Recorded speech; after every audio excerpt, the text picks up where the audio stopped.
అదే RTV app వార్తల్ని క్షణాల్లో చదివే అవకాశం ఉంటుంది. ఒక న్యూస్ పేపర్, ఒక టెలివిజన్ ఛానల్ మీ చేతుల్లో ఎప్పుడూ ఉంటాయి. సంక్రాంతి పండుగ వచ్చిందంటే చాలు పల్లెల్లో తెల్లవారుజామునే ఇంటి ముందు ముగ్గులు వేసుకొని గొబ్బెమ్మలు పెట్టుకొని పల్లెల్లో ఒక సందడి వాతావరణం నెలకొంటుంది. అలాంటి సంస్కృతిని చాలామంది ఇప్పటికే మర్చిపోతున్నారు. అలాంటి వారి కోసం మళ్ళీ మన పండుగల సంస్కృతిని మళ్ళీ గుర్తు చేసేందుకు రఘునాథపాలెం మండలం నుంచి జ్యోత్స్నా నాయక్ కాంగ్రెస్ నాయకురాలు కూడా ముగ్గుల పోటీలు పెట్టి మహిళలందరూ కూడా పెద్ద ఎత్తున పాల్గొని ముగ్గులు వేసుకున్న పరిస్థితి కనబడుతుంది. సో ప్రస్తుతం మనం మంచికొండ గ్రామంలోనే ముగ్గుల పోటీలు జరుగుతున్నాయి. ఎందుకంటే సంక్రాంతి పండుగ అంటేనే ముగ్గులు, గొబ్బెమ్మలు, అలాగే భోగి మంటలు ఇవే గుర్తుకొస్తాయి. సో వీటన్నిటినీ ఒక్కసారిగా మళ్ళీ పరిచయం చేయాలి, మర్చిపోతున్న సంస్కృతిని మళ్ళీ గుర్తు చేయాలని చెప్పేసి రఘునాథపాలెం మండలం చెందిన కాంగ్రెస్ నాయకురాలు జ్యోత్స్నా నాయక్ ఈరోజు మహిళలందరితో పెద్ద ఎత్తున ముగ్గుల పోటీ కార్యక్రమం చేపట్టారు. సో ప్రస్తుతం మన దగ్గర నవజీవన్ సాక్షి ఫౌండేషన్ కూడా వాళ్ళకి ఉంది. ఫౌండేషన్ ఆర్గనైజేషన్ కూడా ఆర్గనైజేషన్ నడుపుతుంది. సో తను మనకు అందుబాటులో ఉంది. ఒకసారిగా తనతో మాట్లాడదాం. అసలు ఇలాంటి ఐడియా ఎందుకు వచ్చింది అంటే దాదాపు సంక్రాంతి పండుగను చాలామంది మర్చిపోతున్నారు. అటు తెలంగాణ, రెండు తెలుగు రాష్ట్రాల్లో కూడా చాలామంది మర్చిపోతున్న పరిస్థితి కనబడుతుంది. సో ఈ సందర్భంలో ఒక్కసారిగా మహిళలందరినీ ఒక్కచోట గ్యాదర్ చేసి వాళ్ళతో ముగ్గులు వేయించి వారికి ప్రైజ్ డిస్ట్రిబ్యూషన్ కూడా చేస్తున్నారంటే మొదటి బహుమతి, రెండో బహుమతి, మూడో బహుమతి లెక్క చెప్పేసి చెప్తున్న పరిస్థితి. సో మనం ఒక్కసారిగా వాళ్ళతో మాట్లాడతాం. సో మేడం చెప్పండి, దాదాపు తెలుగు సంస్కృతిని కూడా చాలామంది మర్చిపోతున్న తరుణంలో మీరు మహిళల్ని ఒక గ్యాదర్ చేసి ఇక్కడ ముగ్గుల పోటీ నిర్వహిస్తున్నారు. సో అసలు మీ మోటో ఏంటి అంటే నవజీవన్ సాక్షి ఫౌండేషన్ తరఫున కూడా మీరు ఎన్నో మంచి పనులు కూడా చేస్తున్నారని చెప్పేసి టాక్ ఉంది. సో ఈరోజు ప్రత్యేకంగా సంక్రాంతి పండుగకు ముగ్గుల పోటీ పెట్టడానికి గల కారణం ఏంటి మేడం? ప్రధానంగా కొత్తగా చెప్పాల్సింది ఏం లేదండి. మన సంస్కృతిని, సంప్రదాయాన్ని మర్చిపోకూడదు అని చెప్పి పునర్జన్మని ఇస్తూ ప్రతి సంవత్సరం దాన్ని గుర్తు చేసుకోవడం ఒక్కటే ఒక ధ్యేయము, ఒక మోటో. నా యొక్క ఆర్గనైజేషన్ ఒక 10 మంది, 20 మంది వృద్ధులను, అనాథుల మధ్యలో నేను గడిపితే ఆ సంతోషం వేరుగా ఉంటుంది. మన బ్లడ్ రిలేషనే కాదు, విడవబడిన వారు చాలామంది ఉంటారు కాబట్టి వాళ్ళకి మనమే తల్లి, తండ్రి, బిడ్డలుగా ఉండాలి. చిన్నపిల్లలు, చంటి వాళ్ళని చూసుకున్నట్టు వృద్ధులను చూసుకుంటే ఆ సంతోషం డిఫరెంట్గా ఉంటుందని ఒక మోటోతో నేను పెట్టాను. మైట్ బి ఈ ఆలోచన నాకు సెయింట్ తెరీసా స్కూల్లో చదవడం వల్ల మదర్ తెరీసా యొక్క భావాలు నాలో ఉన్నాయేమో. మరి అట్లాంటి మంచి మనసు ఇచ్చిన ఆ దేవుడికి కృతజ్ఞతలు చెల్లిస్తున్నాను.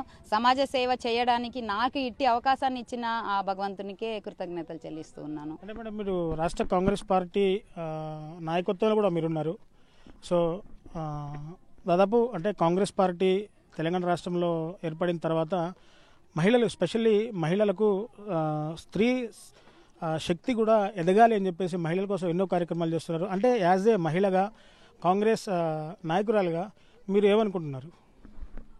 నేను మెయిన్గా ఆలోచించేది ఒకటే, కాంగ్రెస్ పార్టీ అధికారంలోకి వచ్చిన దాని తర్వాత మహిళల్ని దృష్టిలో పెట్టుకొని ఫస్ట్ వాళ్ళు ఆలోచించింది ఉచితంగా ఫ్రీ బస్సు పెడితే వాళ్ళ బిడ్డల దగ్గరకో, తల్లిదండ్రుల దగ్గరకో, వాళ్ళ పిల్లలు హాస్టల్లో చదువుకున్న వాళ్ళ దగ్గరికి వెళ్ళి వాళ్ళని చూసి రావడానికి ఈజీ యాక్సెస్ని ఇచ్చి వాళ్ళకి ఎటువంటి బర్డన్ పడకుండా, చదువుకునే పిల్లలకి బర్డన్ ఉంటుంది, ఫీజులు కట్టడము, వాళ్ళ పుస్తకాలని చెప్పి, వాళ్ళ బట్టలని చెప్పి, వాటన్నిటితో పాటు బస్ టికెట్లు కూడా పెట్టుకొని వెళ్ళే వాళ్ళకి బర్డన్ కొంతవరకు అయితే ప్రభుత్వం తగ్గించిందని చెప్పొచ్చు.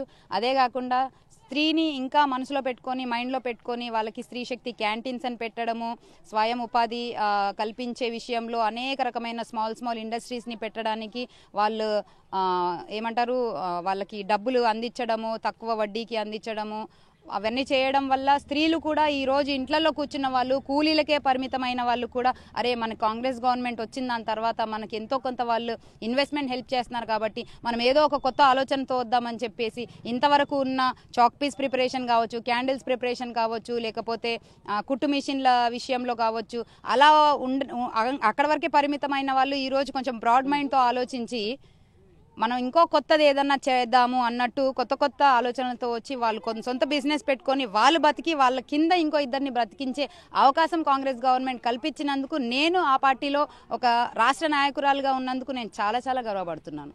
అంటే మేడం, దాదాపు అంటే పార్టీలో రాష్ట్ర నాయకురాలుగా మిగిలిపోతారా, లేకుంటే ముందు ఏమన్నా పదవులు ఏమైనా ఆశిస్తున్నారా పార్టీలో? ప్రస్తుతం అయితే నేను కాంగ్రెస్ పార్టీ చిన్నప్పటి నుంచి అయితే నా బ్లడ్, నాకు ఒఫీషియల్గా కాంగ్రెస్ పార్టీ జాయిన్ అయ్యి 12 years అవుతుంది. ఈ రోజు వరకు కూడా ఒక చిన్న గల్లీ పోస్ట్ లేదు. జ్యోత్స్న లాల్ సింగ్ నాయక్ బాణోత్ అనే పేరుతో, కాంగ్రెస్ నాయకురాలు అనే పేరుతోనే ముందుకెళ్తున్నాను. కానీ నా తర్వాత వచ్చిన వాళ్ళు, నా ముందున్న వాళ్ళకి అన్ని పదవులు ఉన్నప్పటికీ నేను ఏ రోజు కూడా పదవి కోసం ఆశ పడలేదు. ఏ నైట్ వచ్చి నా తలుపు తట్టినా కానీ జ్యోత్స్న నీతో పనుంది పార్టీకి అని అంటే అవైలబుల్ ఉండే లిస్టులో, ఫస్ట్ లిస్టులో నేను ఉంటానని చాలా గర్వంగా, చాలా బలంగా చెప్పగలుగుతా ఉన్నాను.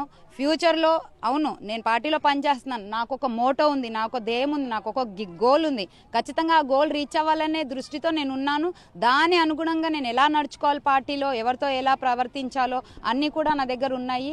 అవన్నింటిని కూడా పార్టీ గుర్తించి ఫ్యూచర్లో నాకు కూడా దృష్టిలో పెట్టుకొని మంచి చేస్తారు. నేను కూడా ఒక మంచి పొజిషన్లో వెళ్తాను. అది కాంగ్రెస్ పార్టీ ద్వారానే సాధ్యమవుతుంది. మహిళల్ని గుర్తిస్తారు, అది కేవలం కాంగ్రెస్ పార్టీతోనే సాధ్యమవుతుందని నేను చెప్పగలుగుతా ఉన్నాను. అంటే మేడం, ఇది అయిపోగానే వెంటనే స్థానిక ఎన్నికలు కూడా, అంటే sarpanch, ZPTC, MPTC election schedule కూడా త్వరలో రాబోతుంది. అంటే మీకు ఏదన్నా పోటీ చేసే ఆసక్తి ఉందా మీకు?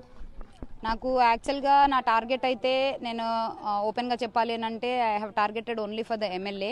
కాకపోతే స్థానికంగా ఏదో ఒక పొజిషన్లో ఉండి, ప్రజల్లో ఉండి, వాళ్ళ మధ్యలో ఉండి, వాళ్ళకు అందుబాటులో ఉండి, అన్ని విధాలుగా వాళ్ళ యొక్క ఇష్యూస్ ఏవైతే ఉన్నాయో అవన్నీ కూడా దృష్టిలో పెట్టుకొని వాళ్ళ యొక్క ఇష్యూస్ని లిస్ట్ అవుట్ చేసేసి రిలేటెడ్ మంత్రుల దాకా వెళ్ళి, రిలేటెడ్ అధికారుల దగ్గర వెళ్ళి, అది గవర్నమెంట్ ఆఫీషియల్సే ఉండొచ్చు, లేదంటే పొలిటికల్ పార్టీ ఆఫీషియల్సే ఉండొచ్చు, వాళ్ళ దగ్గరికి వెళ్ళి మాట్లాడి చేయగలుగుతా ఉన్నాను. అది కంటిన్యూ అవుతుంది, అది కంటిన్యూ అవుతుంది. పార్టీ నాకు ఏ పొజిషన్ ఇచ్చినా ఇవ్వకున్నా స్థానిక సంస్థల ఎన్నికల్లో కూడా నాకు ఛాన్స్ దొరుకుతుందని నేను నమ్ముచా ఉన్నాను. కాకపోతే ప్రస్తుతం అయితే ఇంకా కులగణన అనేది జరిగింది, దాని యొక్క రిజల్ట్ మీద ఆధారపడి ఉంటుంది. కులగణన రిజల్ట్ ఒకవేళ ఇంతకుముందు ఉన్నట్టు ఎస్టీకే ఒకవేళ రఘునాథపాలెం మళ్ళీ వస్తే మాత్రం, అది ఫీమేల్కే ఉంటే మాత్రం ఖచ్చితంగా నేనైతే బరిలో ఉన్నానని చెప్తున్నాను. చూశారు కదా, పూర్తిగా రాష్ట్ర కాంగ్రెస్ పార్టీ నాయకురాలుగా ఉంటూ కూడా స్వచ్ఛంద సంస్థల పేరుతో సేవ కూడా చేస్తుంది. దాదాపు వృద్ధులకు అలాగే పిల్లలకు కూడా ఎంతో సేవ చేసే కార్యక్రమాలు కూడా చేస్తున్నాను. దాదాపు సేవా కార్యక్రమాలు ఎక్కువ చేసుకున్నాం. ఇల్లందులో ఒక ఫ్యామిలీని కూడా అంటే అడాప్ట్ చేసుకొని వాళ్ళ బాగోగులు కూడా చూస్తుంది. అలాంటి అంటే చారిటీకి సంబంధించిన పనులు చేసుకుంటూ ఇటు తెలంగాణ రాష్ట్రంలో కాంగ్రెస్ పార్టీ అధికారంలోకి వచ్చిన తర్వాత పార్టీలో కూడా యాక్టివ్గా తిరుగుతూ, ఆ పార్టీలో యాక్టివ్గా పనిచేస్తూ ఈరోజు అంటే స్పెషల్లీ సంక్రాంతి పండుగ నేపథ్యంలో కనుమరుగవుతున్న సంస్కృతి సాంప్రదాయాలను ఒక్కసారిగా బయటికి తీసేందుకు కూడా తను ప్రయత్నం చేసింది. మహిళలు కూడా పెద్ద ఎత్తున ఈ ముగ్గుల పోటీలో పాల్గొని వాళ్ళ అంటే ముగ్గులు ఒక్కొక్క ముగ్గు ఒక్కొక్క డిఫరెంట్ టాలెంట్ ఉంటుంది మహిళలకు. ఒకసారిగా ఆ ముగ్గులు కూడా పూర్తిగా ఎలాంటి ముగ్గులు వేస్తే బాగుంటుంది అంటే ఇక్కడ ప్రైజ్ కూడా ఉంది కాబట్టి ముగ్గులు డిఫరెంట్ ముగ్గులు కూడా వేసుకుంటూ మహిళలు కూడా వాళ్ళ డిఫరెంట్ కాన్సెప్ట్తో పతంగులు ముగ్గులు వేస్తున్నారు, రకరకాల రంగవల్లుల ముగ్గులు కూడా వేస్తున్నారు. సో మహిళలంతా కూడా ఎంతో చక్కగాను ఆ ముగ్గులు వేసుకుంటూ కలర్స్ దిద్దుకుంటూ, అంటే సంక్రాంతి పండుగ అంటేనే ఆ భోగి, మకర సంక్రాంతి, కనుమ పండుగ అంటే భోగి అంటే భోగ భాగ్యాలతో ఇంటి ముందు ఆ ముగ్గులు గొబ్బెమ్మలు వేసుకుంటూ ఒక్కొక్క మహిళ ఎంతో చక్కగా ముగ్గులు వేసుకొని వెళ్తున్న పరిస్థితి కనపడుతుంది. సో ఏదేమైనా ఒక్కసారిగా సంక్రాంతి పండుగ రాకముందే ఇలా పండుగ వాతావరణాన్ని తలపించే విధంగా ముగ్గుల పోటీ పెట్టడం తనకెంతో సంతోషంగా ఉందంటూ కూడా జ్యోత్స్న నాయక్ చెప్తున్న పరిస్థితి కనపడుతుంది. సో ఏదేమైనా కాంగ్రెస్ పార్టీ వచ్చాక స్త్రీ శక్తి పేరిట మహిళలకు ఎంతో ప్రాధాన్యం ఇస్తున్న కాంగ్రెస్ పార్టీలో పనిచేయడం నాకు ఎంతో గర్వంగా ఉందని చెప్పేసి కూడా తను చెప్తున్న పరిస్థితి కనబడతాం. మరిన్ని వీడియోస్ కోసం ఛానల్ ని సబ్స్క్రైబ్ చేయండి. లేటెస్ట్ అప్డేట్స్ కోసం వాట్సాప్ ఛానల్ ని ఫాలో అవ్వండి. ఆ లింక్ డిస్క్రిప్షన్ లో ఉంది.